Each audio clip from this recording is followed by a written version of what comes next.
Queremos desde já dar as boas-vindas a todos os irmãos que acompanham o estudo bíblico e vamos então fazer a leitura do capítulo 1 da primeira carta a Timóteo e vamos então ler a palavra de Deus que diz assim: Paulo, apóstolo de Jesus Cristo, segundo o mandamento de Deus, nosso Salvador e do Senhor Jesus Cristo, esperança nossa, a Timóteo, meu verdadeiro filho na fé, graça, misericórdia e paz da parte de Deus, nosso Pai, e da de Cristo Jesus, nosso Senhor.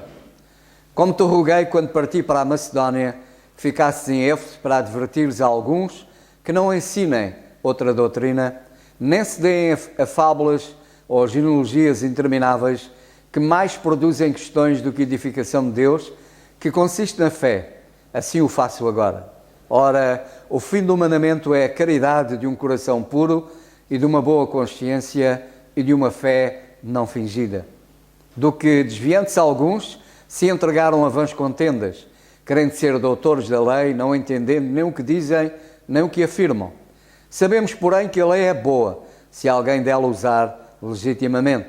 Sabendo isto, que a lei não é feita para os justos, mas para os injustos, obstinados, para os ímpios e pecadores, para os profanos e religiosos, para os parricidas, matricidas, para os homicidas, para os fornicadores, para os sodomitas, para os roubadores de homens, para os mentirosos, para os perjuros e para os que for contrário à sã doutrina, conforme o Evangelho da glória de Deus bem-aventurado que me foi confiado.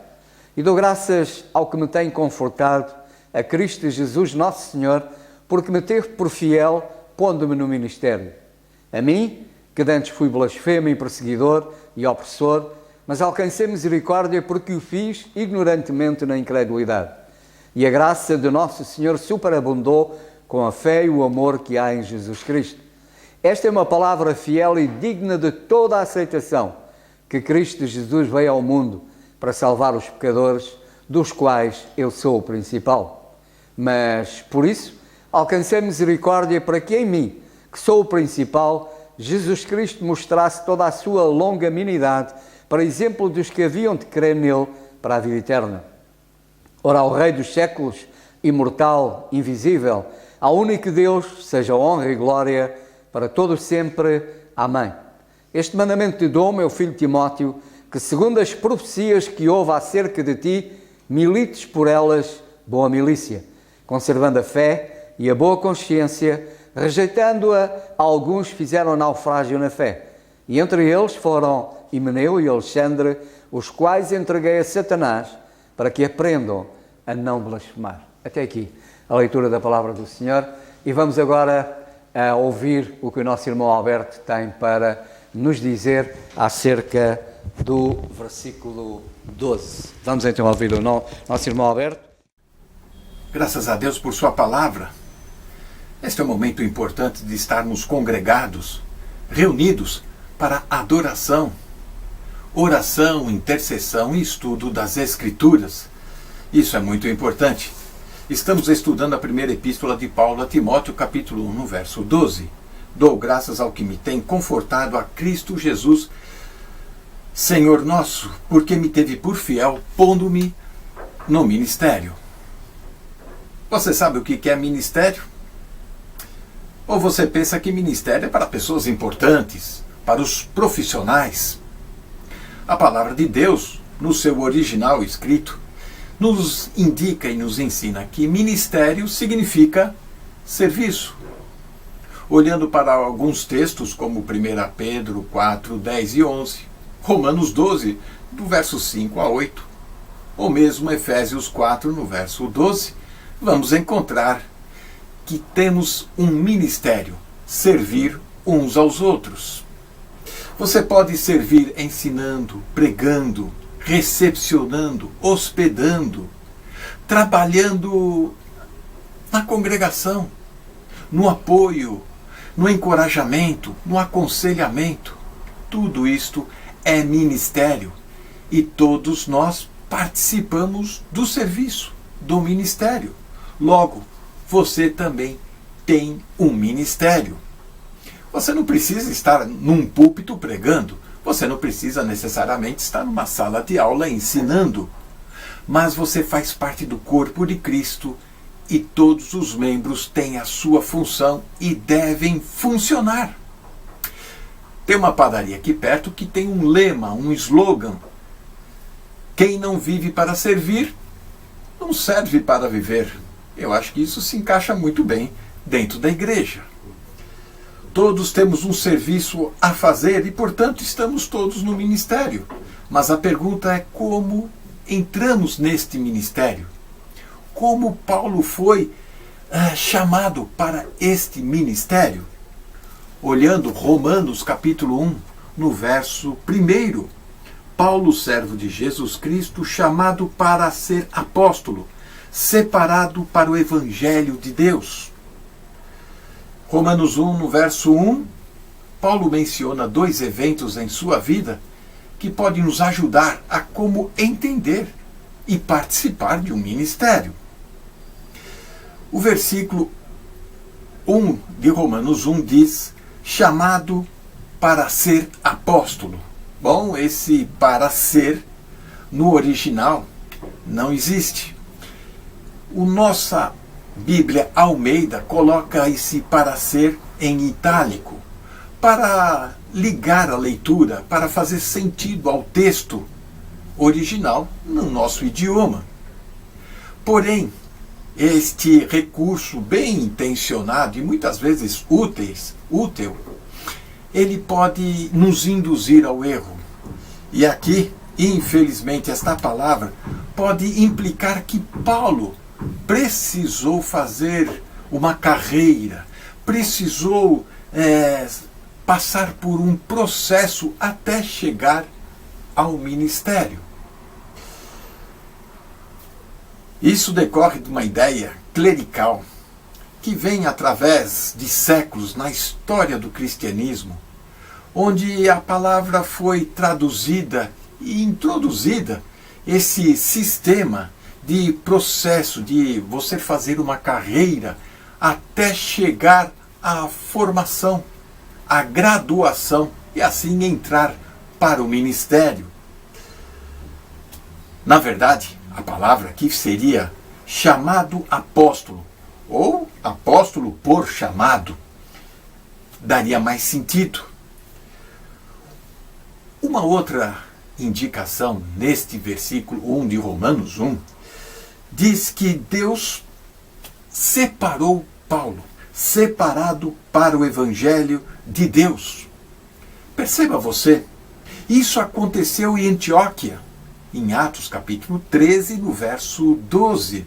Apartai-me Barnabé e Saulo para a obra que os tenho chamado. Paulo recebeu o seu chamado apostólico na sua conversão em Atos capítulo 9, quando ele teve um encontro com o Senhor Jesus na estrada a Damasco. Porém, o ministério aconteceu 10 anos depois, em Atos capítulo 13, quando o Espírito Santo pediu à igreja separar Barnabé e Paulo, para o ministério específico, a obra específica. Mas por que esse intervalo de tempo? Bom, isso significa que, embora fosse um apóstolo, Paulo precisava passar por um amadurecimento, um crescimento na graça, mesmo porque ele vinha do judaísmo, ele vinha da lei e precisava se depurar, ele precisava compreender agora a dispensação que Deus estava lhe dando. Precisava de tempo para crescer, amadurecer nas coisas de Deus, assim como cada um de nós também. Precisamos crescer e amadurecer na fé. Segunda carta de Pedro, capítulo 3, no verso 18. Antes crescei na graça e conhecimento de nosso Senhor e Salvador Jesus Cristo. A Ele seja dada glória, assim agora como no dia da eternidade. Amém. Aqui está o ponto. Hoje em dia, e eu passei por esse processo, por esta carreira, fazendo seminário, sendo ordenado diante de ministros, reverendos, pastores eméritos, impondo mão, orando fervorosamente. E daquele momento em diante, depois de um curso, depois de diplomado, poder exercer o ministério completamente equivocado, conforme as Escrituras e conforme o processo que o apóstolo Paulo passou.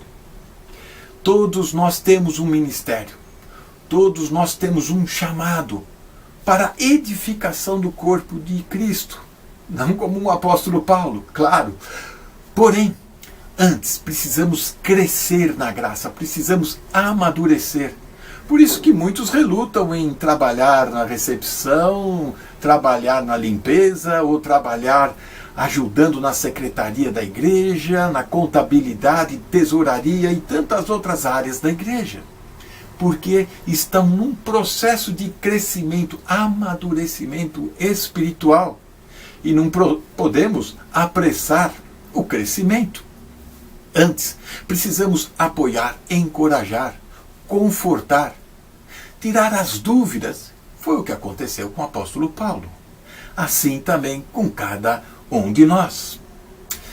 Que o Senhor Deus nos dê este crescimento e esse entendimento de amadurecer na graça e na fé. Que o Senhor nos abençoe. Amém. Ora, irmãos, continuando o nosso estudo aqui neste versículo 12, e particularmente sobre esta palavra tão importante que é a palavra ministério, eu releio outra vez o versículo 12 que diz: "E dou graças ao que me tem confortado, a Cristo Jesus, Senhor nosso, porque me teve por fiel, pondo-me no ministério." Já não sei bem como é que o irmão Alberto disse, mas já dada a altura, logo no início, ele disse que muitos pensam que o ministério é uma coisa muito importante. E deixar-me dizer uma coisa muito importante. O ministério é uma coisa muito importante. Eu percebo o que ele disse. Mas o que eu quero chamar a vossa atenção é que a palavra ministério, como ele disse muito bem, é serviço. É servir os outros. E a coisa mais importante não é sermos servidos, é nós servirmos. Eu até já algumas vezes disse que nós somos tão mais importantes quanto maior número de pessoas a quem nós servimos. No mundo não é assim, no mundo é o contrário. A pessoa é tão mais importante quanto maior for o número de pessoas que a servem. É assim que nós olhamos para os grandes magnates, têm um empório com muitos empregados, todos a servi-lo, e eles consideram-se muito importantes. E então, quanto maior a empresa, quanto maior o número de empregados, maiores eles são, no seu entender. Mas não é assim que Deus vê. Deus vê ao contrário. Deus vê-nos que nós somos tão mais importantes quanto maior o número de pessoas, quanto maior o leque de pessoas a quem nós servimos. E então, o apóstolo, reparem que o apóstolo está altamente agradecido a Deus pelo altíssimo privilégio que Deus lhe deu de ele servir. Porque ele diz: "Dou graças ao que me tem confortado, a Cristo Jesus, Senhor nosso, porque me teve por fiel, pondo-me no ministério." Isto é um privilégio. Isto é uma honra tremenda. Ele pondo-me a servir os outros. E é importante que nós tenhamos esta noção, que me parece muito importante. Ministério, como nós já ouvimos, e muito bem, o nosso irmão Alberto fez ali uma belíssima explanação para nós podermos perceber, quer dizer serviço. Já agora, como vocês sabem, no mundo, não é? na linguagem secular, ministro é estar no governo. Mas, de facto, na pura verdade da questão, eles são servos. Eles cá não têm essa noção. Eles estão ali para servir, não é para ser servidos.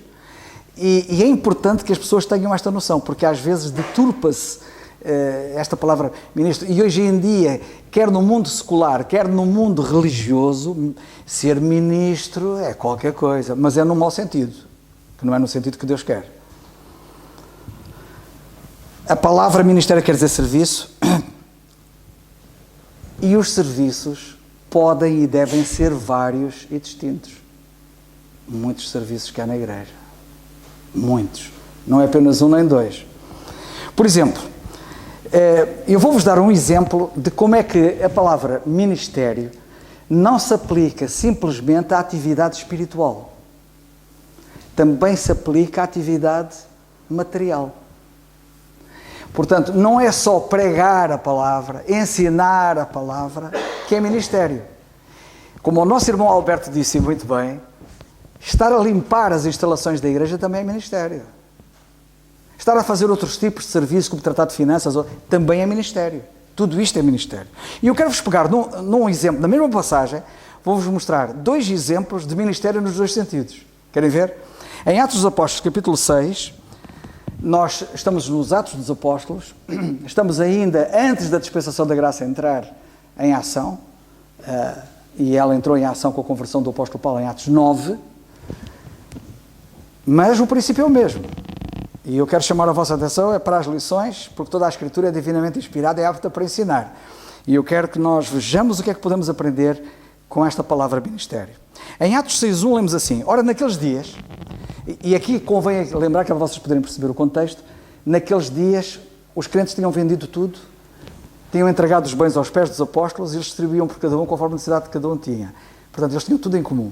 E foi nesses dias, naqueles dias, crescendo o número dos discípulos, houve uma murmuração dos gregos contra os hebreus, porque as suas viúvas, as viúvas dos gregos, eram desprezadas no ministério cotidiano. Ora, que ministério era este? Era o ministério de servir às necessidades físicas e materiais.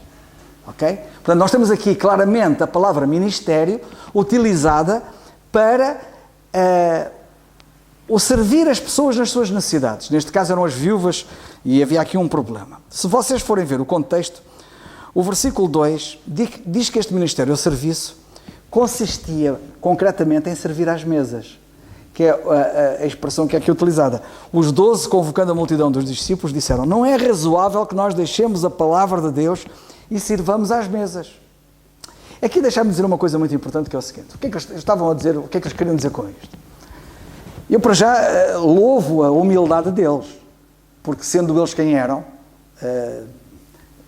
os 12, estamos a falar dos 12, sendo eles quem eram exatamente quem Deus queria que eles fossem, que era servos. E eles, que tinham sido enviados a pregar a palavra, estavam a fazer um trabalho humilde, que era servir às mesas. Agora, há aqui uma coisa muito importante que é assim: há serviços ou ministérios que há irmãos que, por exemplo, há ministérios que alguns de nós podemos fazer, todos nós, o mesmo ministério. Mas há ministérios que nem todos podemos fazer. Servir às mesas, os apóstolos podiam fazer, mas havia outros que também podiam fazer. Então, porque é que eles haviam de estar ocupados a fazer esse ministério, quando outros o podiam fazer, ficando eles livres para fazer outro ministério, que era pregar a palavra, que os outros não podiam? E daí, eles foram sábios nesta decisão que tomaram. Não é razoável que deixemos a palavra de Deus e servamos às mesas.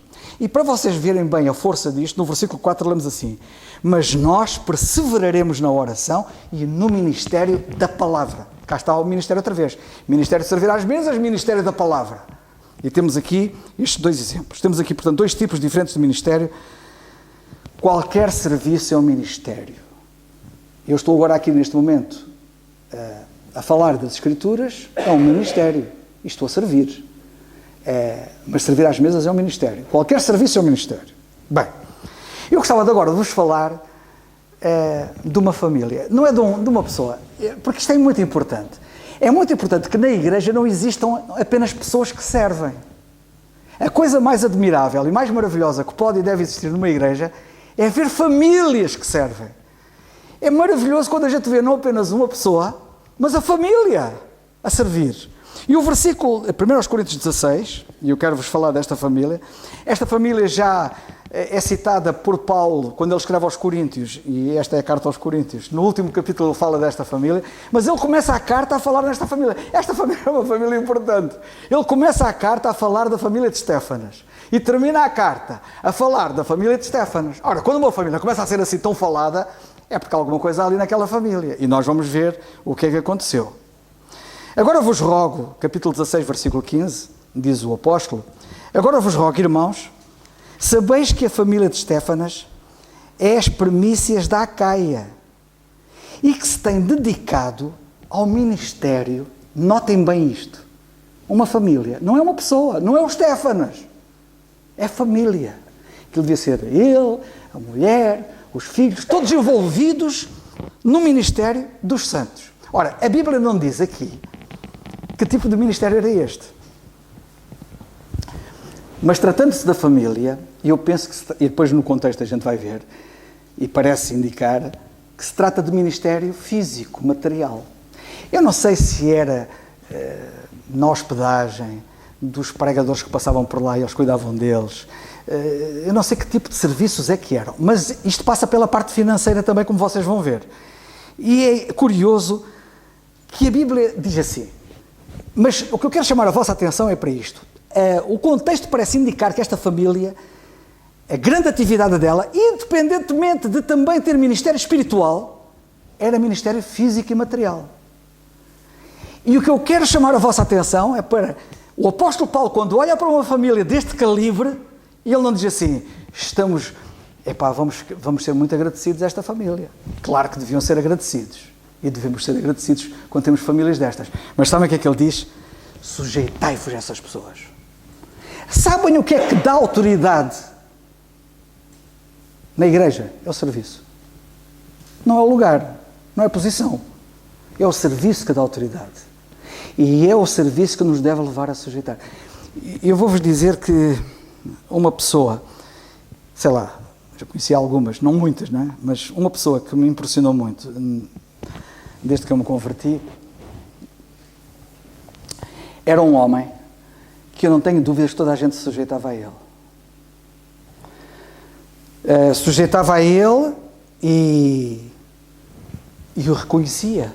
E vocês já vão ver que o apóstolo também diz para reconhecer esta família. Não é só sujeitar, mas para reconhecer. Que era um irmão que não era pregador. Foi graças a ele, sob o Senhor, que o Evangelho entrou na minha família. Mas não foi ele que falou à minha família. Que é uma coisa curiosa.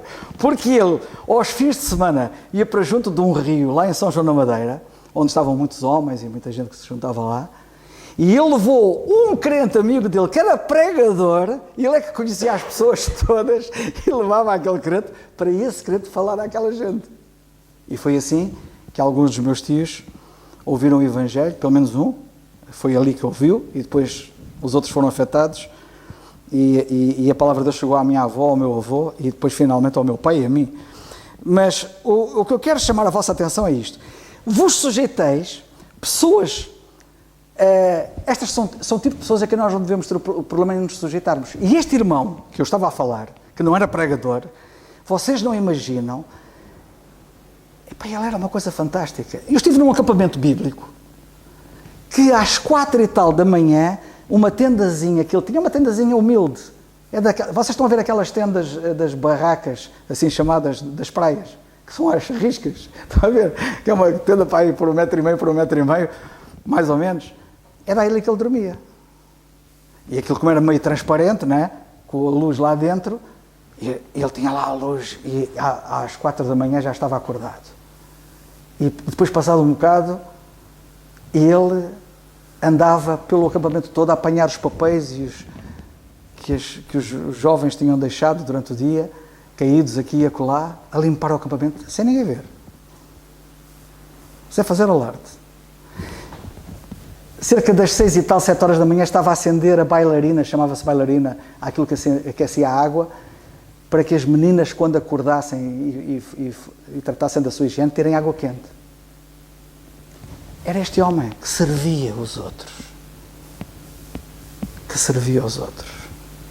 Foi ele que um dia, numa reunião em que tínhamos ido para um eucaliptal, e aquilo era assim meio em declive, era um tipo monte, e no fim de toda a gente se ir embora, ele foi apanhar também o lixo que os outros deixaram. E eu, por acaso, tinha ficado para trás com ele, já não sei por carga de água, fiquei com ele e vi isso. E ele virou-se para mim e nunca mais me esqueço dele me dizer isto. Tu estás a ver como é que as árvores crescem? O terreno é assim. As árvores não crescem assim. Crescem assim. E eu, olha, aprende, crescem para Deus. É uma coisa impressionante. E toda a gente tinha um respeito a um homem que foi o homem mais manso que eu conheci até hoje. Até hoje ainda não conheci um homem mais manso do que aquele homem. E toda a gente tinha-lhe um respeito, um espírito de sujeição, um espírito de reconhecimento como eu nunca vi. Repito, não pregava, mas era um grande ministro. Aos tais e a todo aquele, diz o apóstolo, aos tais, como esta família, e todo aquele que auxilia.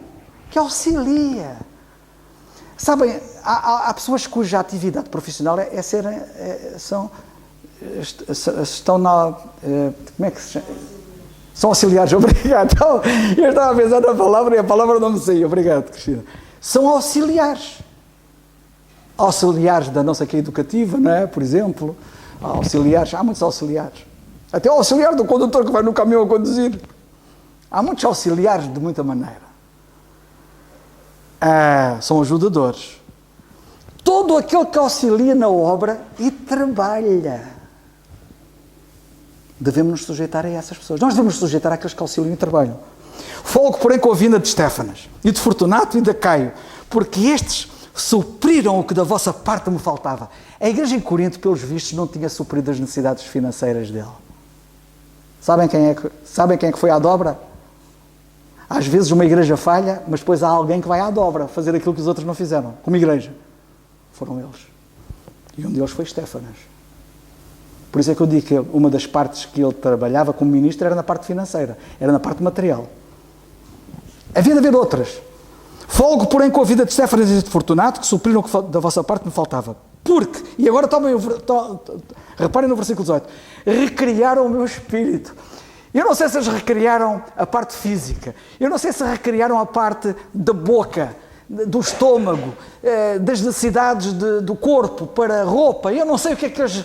Eu não sei o que é que eles ministraram em concreto, mas há uma coisa curiosa. Nós podemos ministrar ao espírito sem ministrar ao corpo, mas nós não podemos ministrar ao corpo, não deixando de ministrar ao espírito.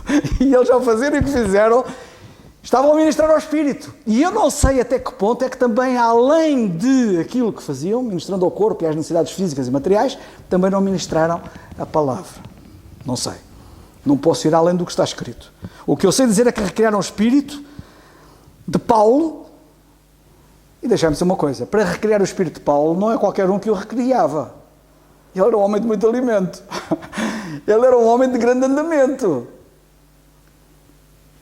Mas é isto que eu quero que vocês notem, irmãos. O crente mais humilde pode fazer um serviço notável ao crente mais visível, ou mais notório, como um Paulo. E depois ele termina dizendo, reconhecei, pois, os tais. Portanto, eles serviam os santos de uma forma prática. Agora, atenção a este ministério que o apóstolo Paulo recebeu, e este ministério que o apóstolo Paulo recebeu, nós também recebemos. Capítulo 20, 24, dados. Mas em nada tenho a minha vida proporciosa, contanto que cumpra com alegria a minha carreira. Eu gosto disto, porque a carreira do crente não é gemer, é com alegria.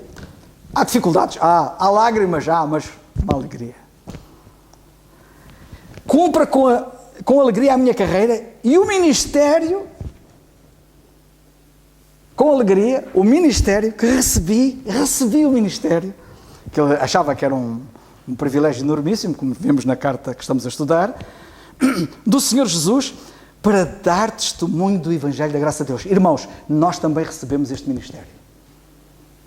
Este ministério para darmos testemunho do Evangelho da graça de Deus, todo o crente recebeu este ministério. O nosso irmão José Carvalho, ultimamente, até nas intervenções dele, tantas vezes tem feito referência à segunda carta aos Coríntios, capítulo 5, em que recebemos o ministério da reconciliação. E o ministério da reconciliação é este. É o ministério de dar testemunho do Evangelho da graça de Deus. E na segunda carta aos Coríntios, eu tenho aqui citado, lemos o apóstolo Paulo dizer que Deus nos deu, no versículo 18, o ministério da reconciliação, e cá está a palavra ministério da reconciliação, também chamada a palavra da reconciliação no versículo 19, e a palavra da reconciliação, entenda-se, a mensagem da reconciliação.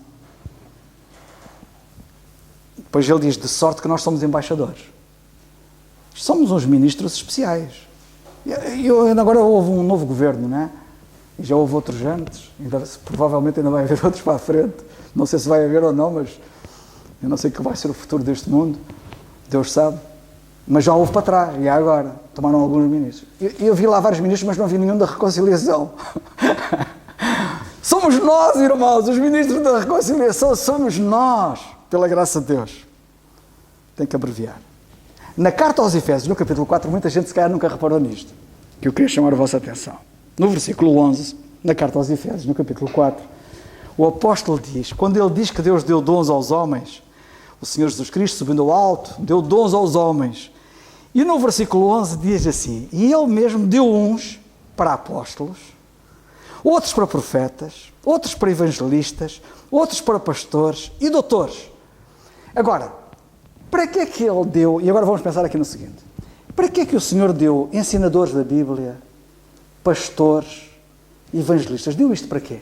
Qual foi o objetivo? Sabe o que é que alguns diriam? Para exercerem o ministério, para serem ministros.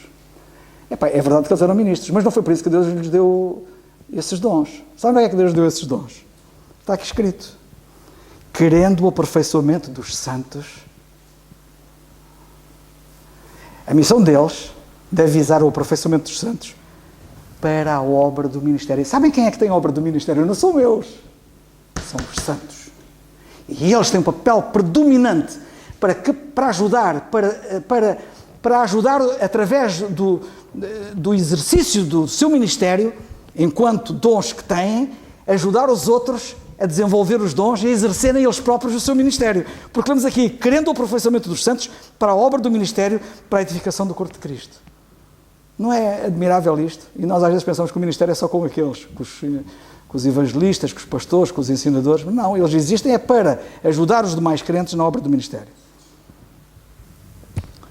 Devemos ter cuidado,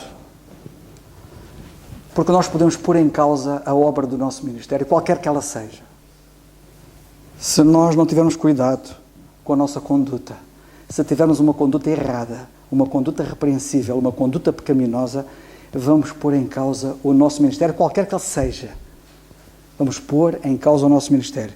Porque na segunda carta aos Coríntios 6,13 o apóstolo diz, não dando nós escândalo em coisa alguma, para que o nosso ministério não seja censurado. Nós temos que ter a noção de que se a gente fizer individualmente uma coisa errada, o nosso ministério não está descolado daquilo, está ligado. O nosso ministério está censurado. Eu podia falar aqui, porque há aqui muito tempo a falar acerca disso, vocês percebem. Outra coisa muito importante, não desfaleçamos o nosso ministério, irmãos.